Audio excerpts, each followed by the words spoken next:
요한복음 3장 9절에서 15절 말씀, 저와 여러분이 교독하시다가 우리 15절을 같이 합독하도록 하겠습니다. 니고데모가 대답하여 이르되 어찌 그런 일이 있을 수 있나이까?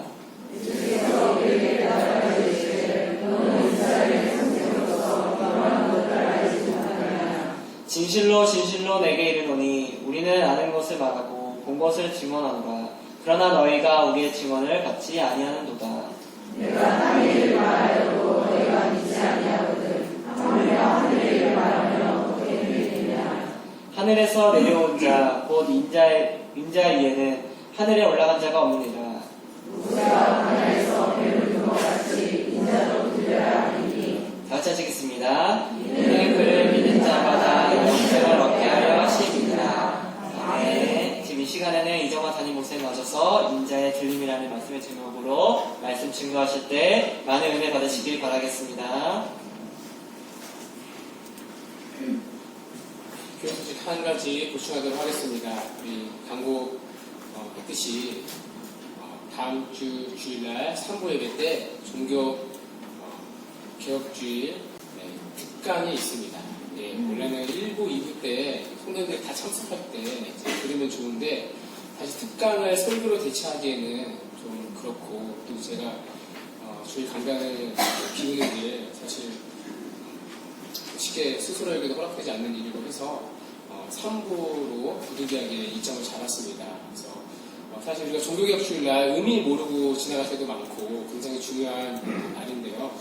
그래서 특별히 어렵게 교수님을 모셔서 좀 많이 들어주시고 또 궁금한 거 있으시면 마음껏 질문하셔서 종교개혁의 정신을 가지고 우리 교회를 건강하게 함께 세워가는 그런 귀한 계기가 되었으면 좋겠습니다. 우리 말씀 듣기 전에 아티자우로 한번 인사했으면 좋겠습니다. 한 주간 잘 지내셨습니까? 한 번 더 인사했으면 좋겠습니다. 환절기 가는지 조심하세요. 하나님 말씀 증거하도록 하겠습니다. 지난 시간 우리는 예수님과 니고데모의 대화를 살펴봤습니다. 한밤중에 찾아온 니고데모를 향해 예수님은 거듭남의 비밀을 말씀하셨습니다. 성령으로 거듭나야 하나님의 나라에 들어갈 수 있다는 것입니다. 그리고 이 거듭남은 성령 하나님의 비밀스러운 사역이었습니다. 그래서 예수님은 이 성령을 특별히 바람으로 비유하셨습니다. 바람은 어디로 와서 또 어디로 가는지 알 수가 없습니다. 거듭남 역시 우리가 알 수 없는 성령의 비밀스러운 사역입니다. 우리가 알 수 없는, 우리가 의식할 수 없는 무의식 속에 일어납니다. 그래서 우리가 언제 거듭났는지 정확히 알 수가 없습니다. 그러나 거듭남의 시점은 몰라도 거듭남의 증거는 있습니다. 바람이 불고 간 자리는 반드시 흔적을 남기기 때문입니다. 성령으로 거듭난 사람 역시 성령의 바람이 불며 반드시 그 사람에게는 변화의 흔적이 나타납니다. 그것을 오늘 본문은 한 단어로 압축합니다. 바로 믿음이라고 말합니다. 거듭남은 반드시 참된 믿음을 고백하게 만든다는 것입니다. 그래서 오늘 본문에 보시면 가장 많이 반복되는 단어가 무엇입니까? 바로 믿음이라는 단어입니다. 12절에 믿지 아니하거든, 12절 후반절에 어떻게 믿겠느냐, 그리고 마지막 15절 역시 믿음으로 끝납니다. 오늘 본문은 이 거듭남의 흔적인 믿음을 설명하고 있습니다. 자, 그렇다면 이 믿음은 정확히 무엇을 믿는 믿음입니까? 오늘 예수님은 니고데모와의 계속되는 대화를 통해 이것을 알려주십니다. 먼저 예수님은 하늘의 일을 믿어야 한다고 하십니다. 자, 12절 함께 읽어보도록 하겠습니다. 12절 시작. 하물며 하늘의 일을 말하면 어떻게 믿겠느냐. 아멘. 자, 여기서 땅의 일과 이 하늘의 일이 나오는데요. 설교가 처음부터 어렵습니다. 여러분, 땅의 일과 하늘의 일 각각 무엇이죠? 여러분, 요한복음 필사할 때 여러분 어떻게 이해하셨죠? 모르신 표정인데요. 땅의 일과 하늘의 일, 여기에 대한 학자들의 다양한 의견이 있습니다. 어떤 분은 땅의 일을 이제 세속적인 일이라고 말하고요. 반대로 하늘의 일은 거룩한 일이라고 얘기합니다. 또 어떤 분은 이 하늘의 일을 이 하늘에서의 출세, 그러니까 본문의 흐름상 이제 거듭남이라고 말합니다. 반대로 땅의 일을 이 땅에서의 출세, 그러니까 생물학적 출생을 의미한다고 주장합니다. 그러나 여기서 땅의 일은 거듭남의 사건을 말합니다. 물론 거듭남은 분명히 하늘로부터 다시 태어나는 하늘의 일입니다. 그러나 거듭남은 이 땅에서 우리가 사는 동안에 이루어지는 이 땅의 일이기 때문입니다. 자, 그렇다면 하늘의 일이란 무엇입니까? 창세 전부터 우리를 구원하시기 위한 삼위 하나님의 구원의 계획을 말합니다. 삼위 하나님은 영원 전에, 그러니까 우리를 만드시기도 전에, 우리가 타락하기도 전에 인간의 구원을 계획하셨습니다. 이것을 신학적인 용어로 구속 언약이라고 말합니다. 삼위 하나님이 창세 전, 그러니까 영원 속에서 인간을 위한 구원을 계획하셨습니다. 이때 세 가지를 계획을 하셨는데요. 첫째, 구원의 방법을 정하셨습니다. 그러니까 타락한 인간을 어떤 방식으로 구원하실지 구원의 방법을 정하셨습니다. 둘째는 구원의 대상을 정하셨습니다. 모든 인간 중에, 타락한 인간 중에 누구를 구원하실지 구원의 대상을 정하셨습니다. 자, 셋째는 구속의 중보자를 정하셨습니다. 어떠한 중보자를 통해 우리의 구속을 이루실지 구원의 중보자를 정하셨습니다. 이 세 가지 계획이 창세 전에 삼위 하나님 사이에 이루어진, 그러니까 구원의 언약 속에 이루어진 일입니다. 자, 구원의 방법, 구원의 대상, 구원의 중보자, 이것이 영원 속에 일어난 하늘의 계획, 본문이 말하는 하늘의 일이었습니다. 그리고 예수님은 이 하늘의 일을 알려주기 위해 이 땅에 오셨습니다. 그리고 이제부터 예수님은 니고데모를 향해 이 하늘의 일, 구원의 계획을 설명을 하십니다. 왜냐하면 예수님은 하늘의 일을 말씀하실 수 있는 권위를 가지신 분이기 때문입니다. 자, 그래서 본문 13절에 이렇게 말씀을 하시는 것입니다. 자, 13절 다 같이 한번 읽어보겠습니다. 시작. 올라간 자가 없느니라. 네. 자, 예수님은 하늘에서 내려온 자이십니다. 그리고 예수님은 또 하늘에 올라가신 분이십니다. 그래서 예수님은 하늘의 일을 말할 자격이 있다는 것입니다. 자, 예를 들어 미국에서 어떤 사건이 터졌습니다. 그것을 한국에 있는 저에게 가장 정확하게 알려줄 수 있는 사람이 누구입니까? 먼저 미국에서 그 사건이 터졌을 때 그것을 현장에서 직접 본 사람일 것입니다. 그리고 그 사람이 한국으로 건너와서 직접 제 앞에서 설명을 해줄 때 가장 정확히 알 수가 있습니다. 마찬가지로 영원전에 인간을 구원하기 위한 삼위 하나님의 계획이 있었습니다. 우리를 거듭나게 하기 위한 하늘의 계획, 하늘의 일이 있었습니다. 그 하늘의 일을 이 땅의 인간에게 알려줄 수 있는 유일한 분은 예수님밖에 없습니다. 예수님은 창세 전부터 삼위 하나님의 한 위격으로 하늘에 계셨기 때문입니다. 그 하늘에서 구원의 계획을 세우실 때 우리를 구원할 구원의 중보자로 선택되신 분이 바로 예수님이셨기 때문입니다. 그리고 때가 차매 그 구원의 계획을 따라 예수님은 하늘의 보좌를 버리고 이 땅에 오셨습니다. 하늘에서 내려온 인자만이 하늘의 일을 말할 수 있다는 것입니다. 자, 이제 예수님은 우리가 믿어야 할 하늘의 일, 구원의 계획을 저자직강으로 친절히 설명을 하십니다.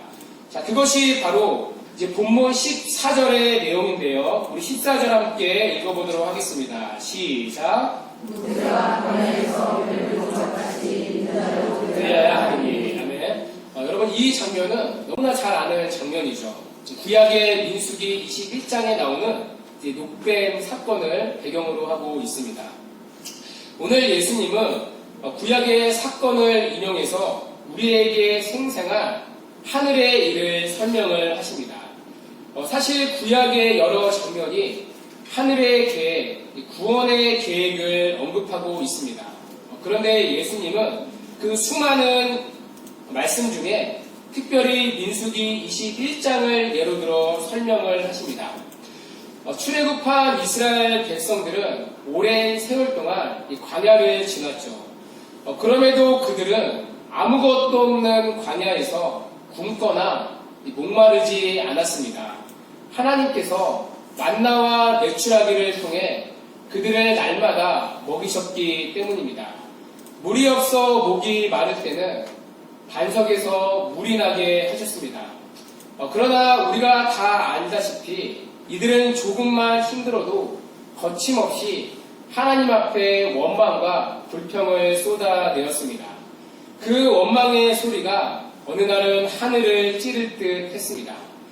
결국 하나님이 진노하셔서 그들에게 불뱀을 보내십니다.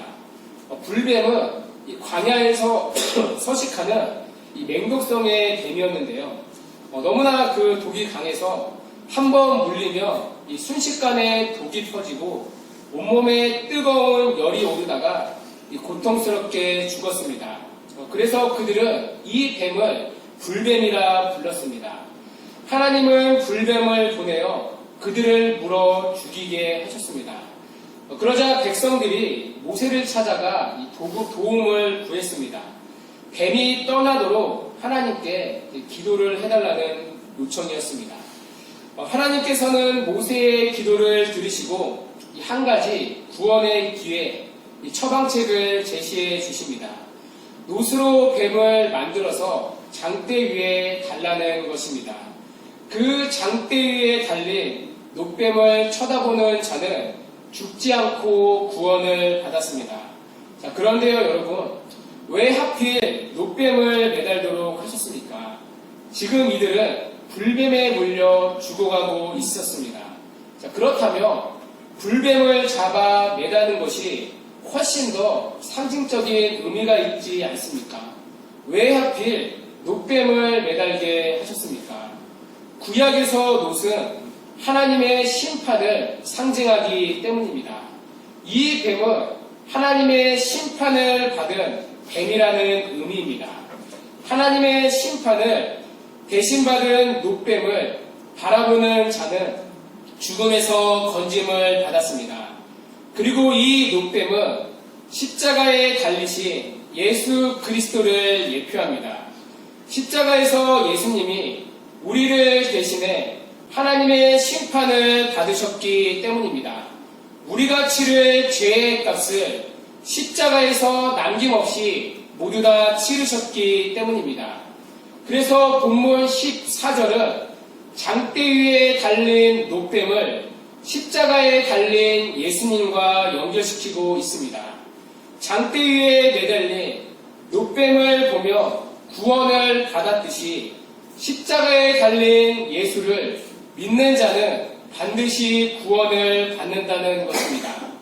사랑하는 여러분, 이 세상의 모든 사람은 불뱀에 물린 사람과 같습니다. 불뱀에 물린 자마다 죽었던 것처럼 죄에게 물린 모든 사람은 죽습니다. 죄의 값이 사망이기 때문입니다. 어머니의 모태로부터 제 가운데 태어난 모든 인간은 태어남과 동시에 죽음을 벗어날 수 없습니다.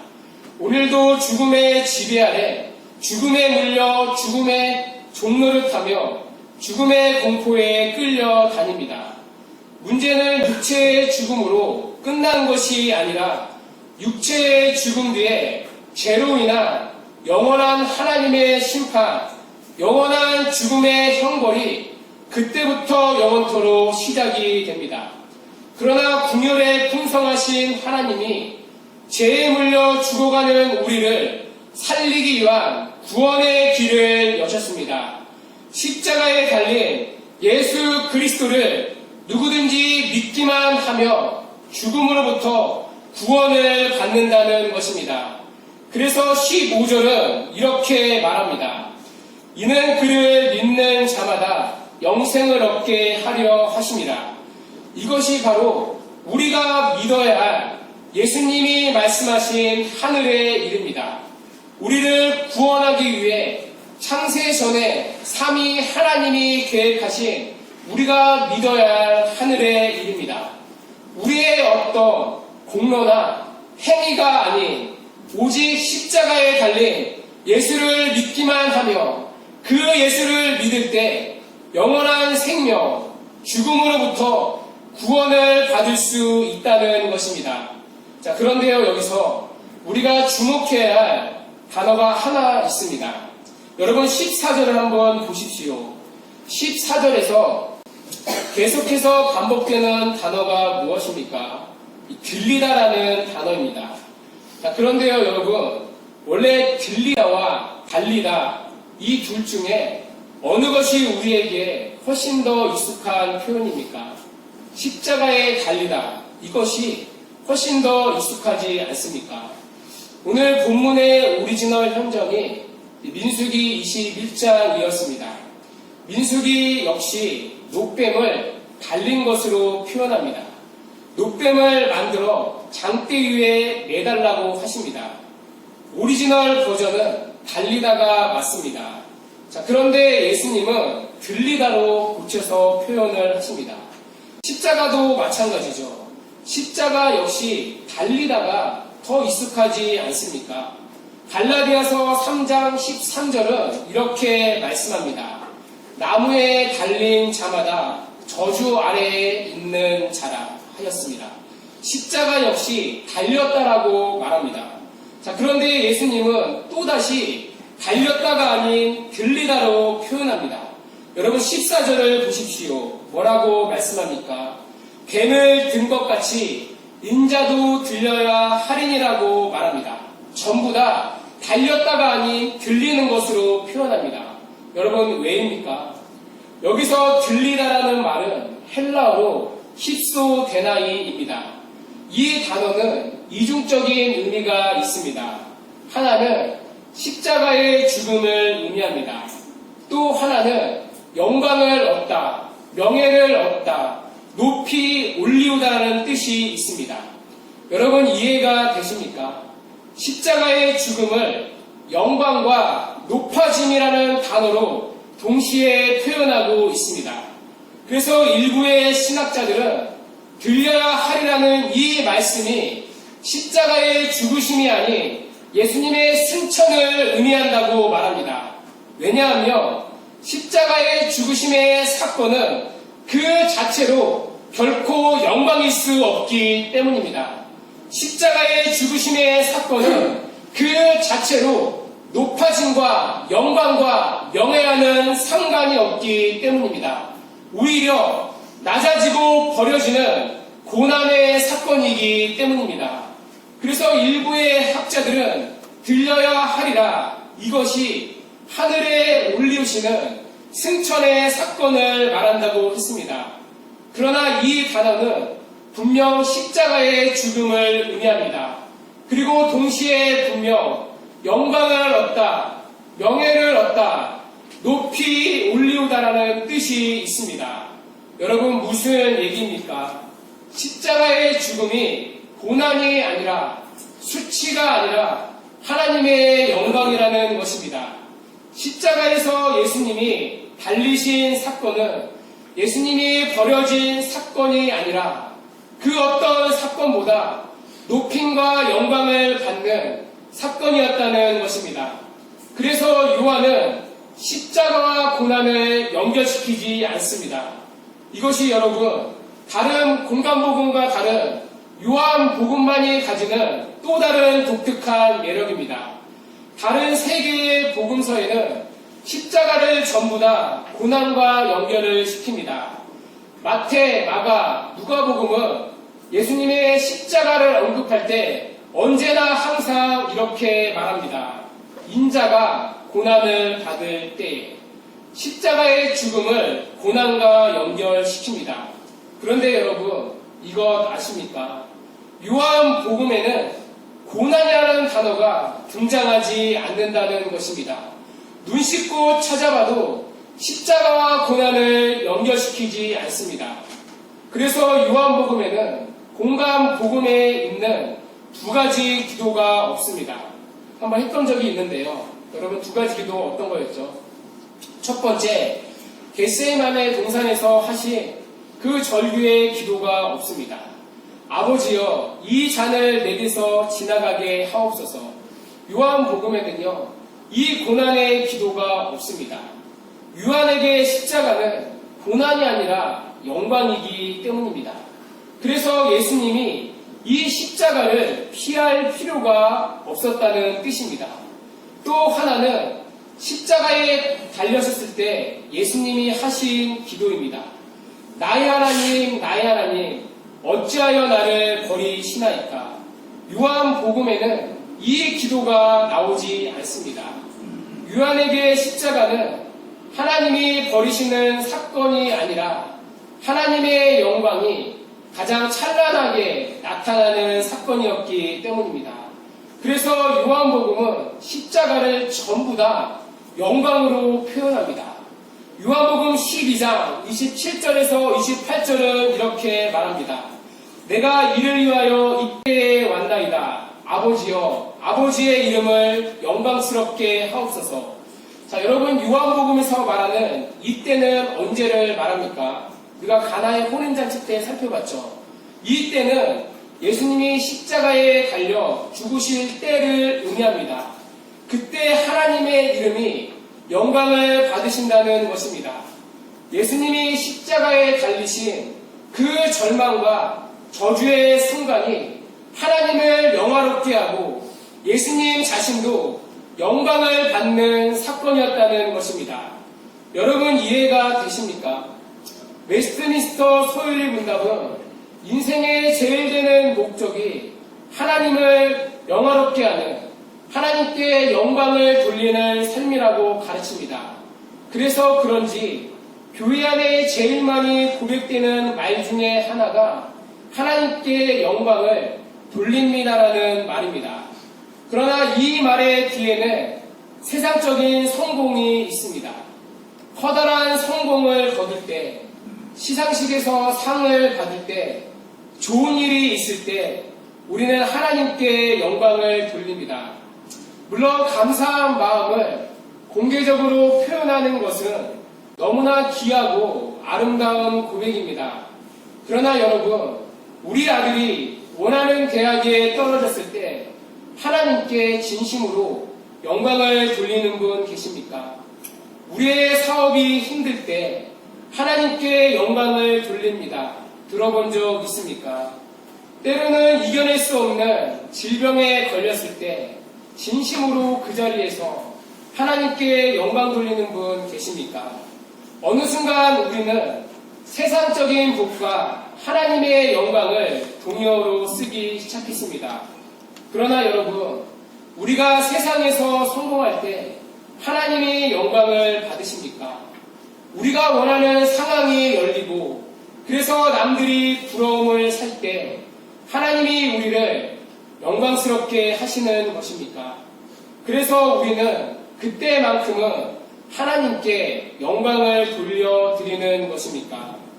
그러나 오늘 하나님의 영광이 가장 높임을 받는 사건은 언제입니까? 예수님이 십자가에 죽으실 때 하나님은 가장 큰 영광을 나타내셨습니다. 하나님의 영광이 가장 찬란히 나타난 사건은 예수님이 500여의 기적을 베푸실 때가 아닙니다. 그렇다고 예수님이 무리를 걸으실 때도 아닙니다. 오히려 세상이 보기에 버려지고 저주받은 그 십자가의 자리가 주님 자신이 영광을 얻으시고 나아가 성부 하나님도 영광을 받으시는 사건이었습니다. 세상이 보기에 절망과 슬픔의 자리가 비교할 수 없는 영광의 길이었다는 것입니다. 여러분, 왜입니까? 하나님의 구원의 계획이 십자가를 통해 성취될 것이기 때문입니다. 영원전의 삼위 하나님께서 우리를 구원하기 위해 계획한 그 하늘의 일이 십자가를 통해 성취될 것이기 때문입니다. 세상이 보기에 버려지고 실패한 것 같은 그 십자가의 길에 우리가 알 수 없는 숨겨진 놀라운 하나님의 섭리, 하나님의 뜻이 있었습니다. 저주와 슬픔으로밖에 설명할 수밖에 없는 그 십자가의 길에 우리를 살리시는 하나님의 지혜와 하나님의 영광이 있었습니다. 그래서 십자가는 수치가 아니라 하나님의 영광이라고 말합니다.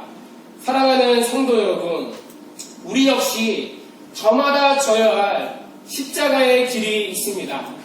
예수를 믿는다 할지라도 피할 수 없는 고난이 있습니다.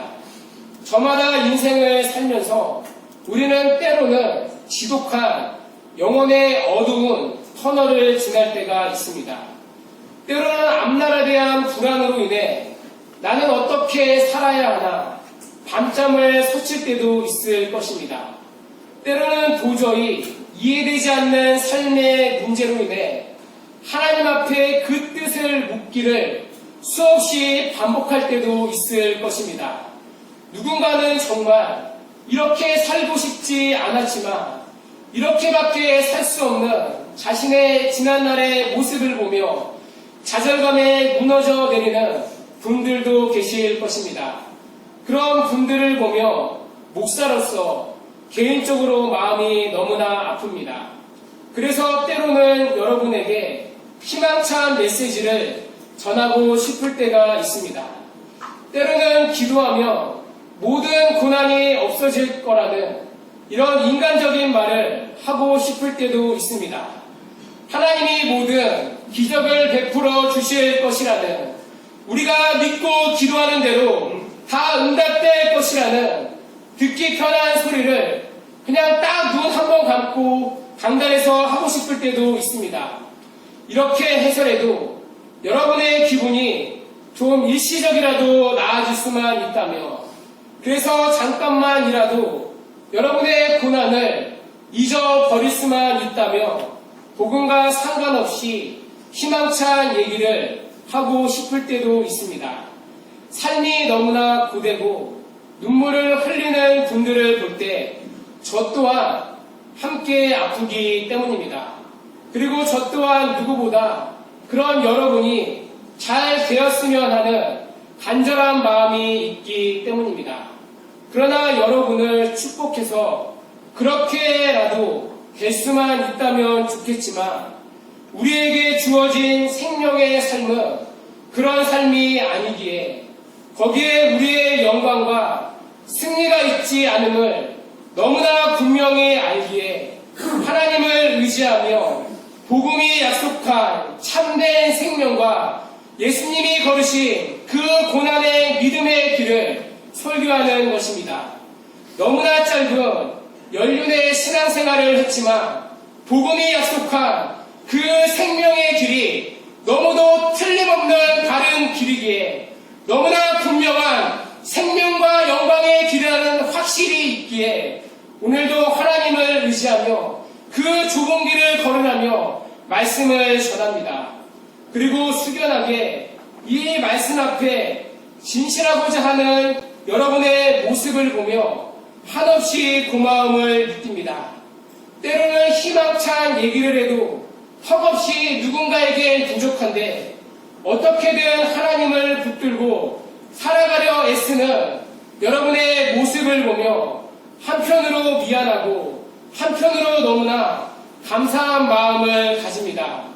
그럼에도 여러분, 여전히 우리는 이 고난 앞에 막연한 희망을 얘기할 수가 없습니다.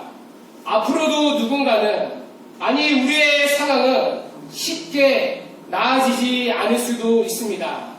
그 가운데 우리는 누군가의 고난에 결코 쉽게 어떠한 조언이나 답을 줄 수가 없을 것입니다. 천하를 소유하신 하나님이 말 한마디면 모든 문제를 해결할 수 있는 하나님이 도대체 무슨 뜻이 있길래 누군가를 그렇게 힘들어 하는데도 침묵하시는지 우리는 알 길이 없습니다. 단번에 모든 것을 해결하시고 여러분의 창고에 쌓을 것이 없도록 채워줄 수 있는 주님이 왜 누군가는 그렇게 보고만 계시는지 도저히 목사지만 이해할 수 없습니다. 그럼에도 여러분, 우리가 이 길을 그럼에도 불구하고 믿음으로 걸을 수 있는 이유가 무엇입니까? 그저 예수를 믿기에 잘 되겠지라는 막연한 희망 때문이 아니라 오늘 예수님의 십자가의 죽으심이 고난이 아니라 하나님의 영광이라 부르신 그 하나님의 섭리를 보았기 때문입니다.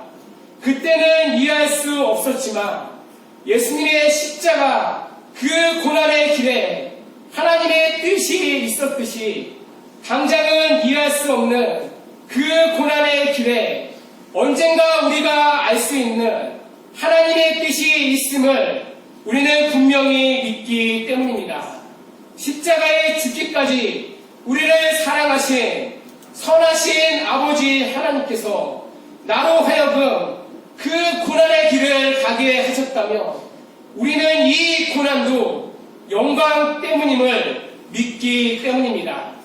십자가에 달리신 그 아픔의 사건을 오늘 들리움, 영광이라고 표현했던 것처럼 내가 당하는 남모를 아픔도 언젠가 영광이라고 불리울 그날이 있음을 우리는 반드시 믿기 때문입니다. 그리고 십자가의 죽으심이 수치가 아니라 영광의 사건인 것처럼 여러분이 겪으신 모든 어려움과 그 아픔을 하나님의 영광이 되게 하실 날이 있음을 우리는 믿기 때문입니다. 주 안에서 사랑하는 여러분, 십자가에 달리신 그 아픔의 사건을 오늘 영광이라 하셨던 이 하나님의 붙드는 은혜가 있기를 바랍니다. 십자가를 들림으로 말씀하신 이 복음의 약속이 우리의 남은 고난의 인생에 생명줄이 되기를 바랍니다. 그래서 우리가 걸어가는 이 고난의 길이 영광임을 믿고 이번 한 주도 믿음으로 살아내는 그 생명의 은혜가 있기를 주님의 이름으로 간절히 축원합니다. 이 시간 우리 말씀 붙잡고 다 같이 일어나셔서 찬양하고 기도하도록 하겠습니다.